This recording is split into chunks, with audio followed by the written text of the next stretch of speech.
ये एक डिसीजन आपके लाखों बचा सकता है। हम Indians usually ready to move in घर प्रेफर करते हैं, पर ये करके हम अपने खुद के फायदे को तो नहीं रोक रहे। अगले 1 मिनट में हम समझेंगे कि pre launch homes, under construction homes और रेडी टू मूव होम्स में से कौन सा ऑप्शन आपके लिए बेस्ट है। प्री लॉन्च होम्स को लोग यूजुअली रिस्क की समझ के अवॉइड करते हैं, which is not completely wrong, but इसी में सबसे बड़ा प्राइस एडवांटेज होता है। अगर बिल्डर रेप्यूटेड है और प्रोजेक्ट रेरा अप्रूव्ड है तो आपको इजीली 70 to 80% तक का फायदा मिल सकता है। For example, brigade utopia pre launch stage में 72 लाख का था, बट पोजेशन मिलने तक वही प्रॉपर्टी 1.6 करोड़ की हो गई। ब्रिगेड एल्डोराडो जो कि प्री लॉन्च स्टेज में 45 लाख का था, वो 5 ही साल में बढ़ के 1 करोड़ का हो गया विथ 122% रिटर्न्स।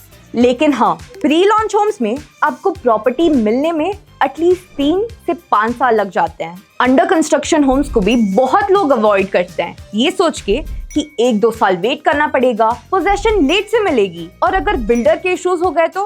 पर एक्चुअल में ये एक बैलेंस्ड ऑप्शन है जहां आपको 15% का रिटर्न मिलता है और आपको फ्लेक्सिबल पेमेंट, नए डिजाइन और अमेनिटीज के साथ अप्रिसिएशन भी मिलता है। बट अगेन, मेक श्योर कि प्रॉपर्टी और डेवलपर दोनों ट्रस्टेबल हो। Now the most preferred option, ready to move in homes. ये एक्चुअली आपको सबसे महंगा पड़ता है, जिसकी वजह से ये आपको सबसे कम ROI देता है। बेनिफिट सिर्फ यही है कि आपको इमीडिएट पोजेशन मिल जाती है बिकॉज इसका 0 वेटिंग टाइम होता है, लेकिन अप्रिसिएशन का चांस ऑलमोस्ट होता ही नहीं है क्योंकि प्राइस ऑलरेडी पीक पर होता है। तो अगर आपको पैसे बचाने हैं तो चूज स्मार्टली।